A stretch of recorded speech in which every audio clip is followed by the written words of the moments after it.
Hola de nuevo, amigos y amigas. Vamos a continuar con el tema de los hidratos porque en el vídeo anterior os he explicado un poco, ¿no? Por qué hay que comer hidratos y cuándo hay que comerlos. Pero también tenemos que tener en cuenta otras cosas más. Por ejemplo, si queremos perder grasa, cuando nosotros comemos hidrato, si comemos hidrato, se transforma en glucosa. Si tenemos glucosa en sangre, tenemos que liberar insulina desde el páncreas porque esa gestión solo la puede hacer la insulina. La llave, digamos, para entrar dentro de la célula, la glucosa, es la insulina. Así que comemos hidrato, glucosa, insulina, es todo uno. O sea, son diferentes procesos, pero van unidos. O sea, son inseparables. Si tenemos glucosa, tenemos que tener insulina, y si no tenemos, como le pasa a los diabéticos, no la tenemos que inyectar o tomar por pastillas o lo que sea.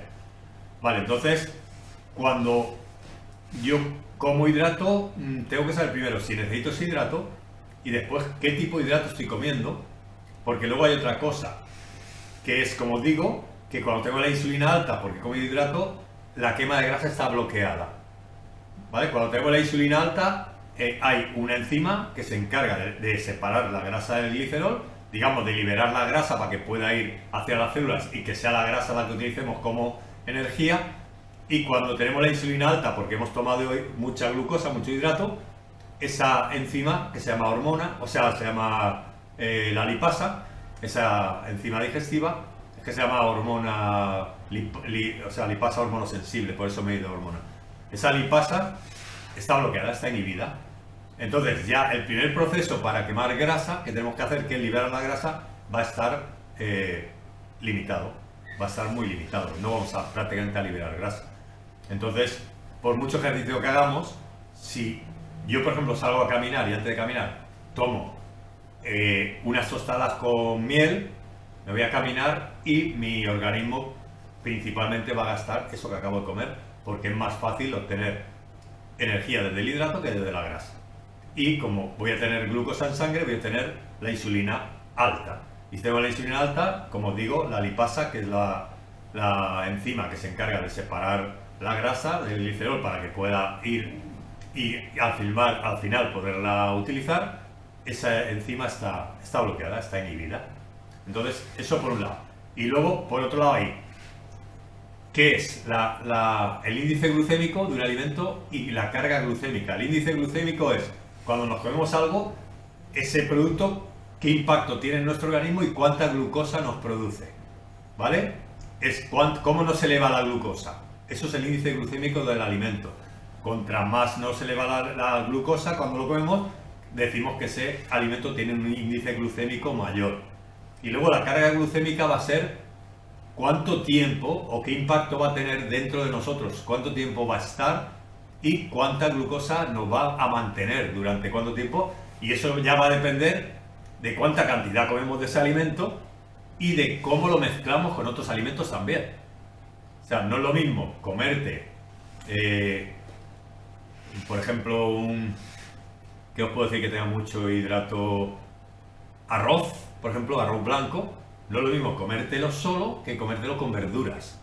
Comértelo solo es un índice glucémico alto y va a pasar muy rápido a nuestra sangre, a nuestros torrentes sanguíneos, pero cuando tú lo mezclas con verduras, con vegetales, como los vegetales tienen fibra, se va a entremezclar toda la comida.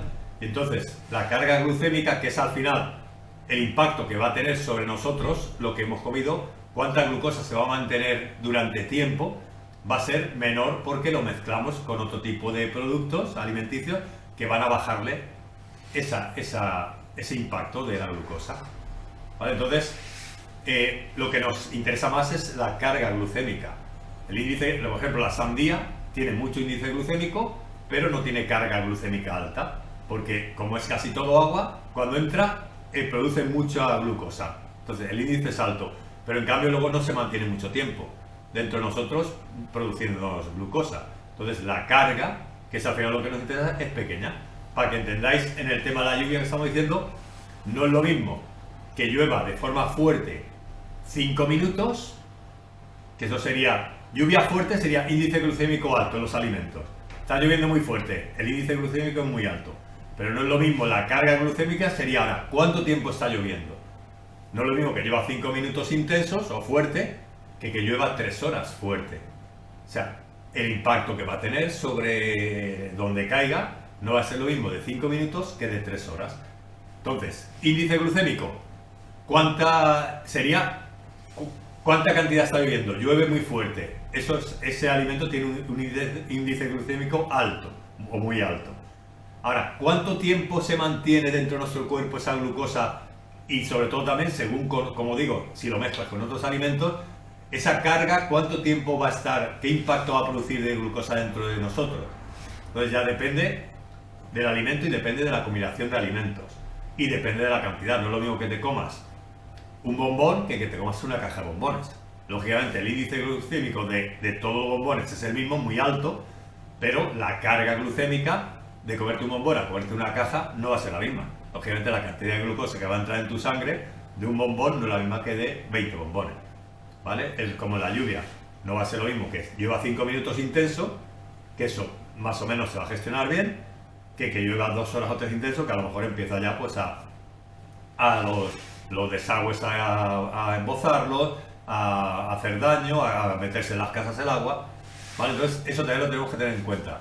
Esos dos factores. Uno, que si tomamos hidrato de carbono, aunque hagamos deporte y más de índice alto, ¿vale? Y de carga alta glucémica, no nos va a permitir quemar grasas porque está inhibida la lipasa, que es la enzima que se encarga de eso, con lo cual si queremos perder peso tendremos que hacer, por ejemplo, ejercicio sin haber tomado fuentes de hidratos de carbono. Podemos hacerlo habiendo tomado simplemente algo bebido, una infusión, un té, un café, y salir a andar.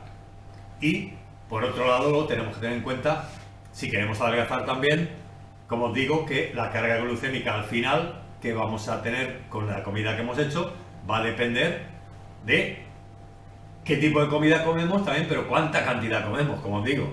No es lo mismo que tú acabes de comer y digas, pues voy a comer un heladito pequeñito y vale, eso el índice glucémico es alto, pero la carga, la cantidad de glucosa que al final se va a quedar dentro de tu sangre no es muy alto porque solo te has comido un poquito.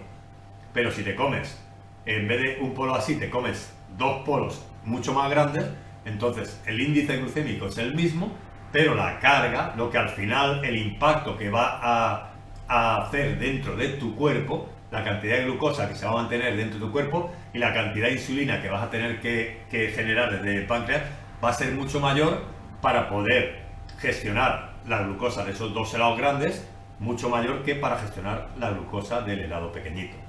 ¿Vale? ¿Os queda claro? Índice glucémico. ¿Cuánta glucosa tiene un alimento? Carga glucémica. ¿Qué impacto nos va a producir eso que hemos comido? ¿Cuánto tiempo va a estar dentro de nuestro cuerpo? ¿Y cuánta glucosa va a producir? Y por tanto, ¿cuánta insulina voy a tener que liberar desde el páncreas para poder gestionar eso? Entonces, muy importante. Entonces, tenemos que intentar que las cargas glucémicas, si queremos adelgazar, o incluso os diría, si queremos tener una vida sana, las cargas glucémicas no tienen que ser altas. Eso puede ser una vez de uvas a peras, que tú digas, pues hoy voy a hacer un exceso, voy a hacer un extra y me voy a comer un pastel o 2. Pero tú no puedes hacer todos los días comerte 2 pasteles, porque entonces, como os he dicho, nuestros depósitos de glucosa se llenan y una vez que están llenos ya no cabe más glucosa. Es como con el agua, una vez que en la tierra has tragado toda el agua que puedes y sigue lloviendo, ese agua ya la tierra no la va a utilizar. Se va a ir a otro sitio, se va a ir a otras zonas y va a inundar o va a hacer daño. Pues nosotros igual. O lo utilizamos o lo almacenamos y ya una vez que los depósitos están llenos que hemos almacenado, el resto nos va a hacer daño porque se va a transformar en grasa. ¿Vale? Entonces, con este vídeo y el anterior, los dos complementados, creo que podéis tener una idea de qué ocurre con los hidratos, que al final es glucosa, y cómo, digamos, actúa dentro de nosotros. Bueno, pues muchas gracias, espero que os sirva y si no habéis entendido algo o yo me he dejado algo, comentármelo y yo lo explico, ¿vale? Gracias y hasta luego, chao.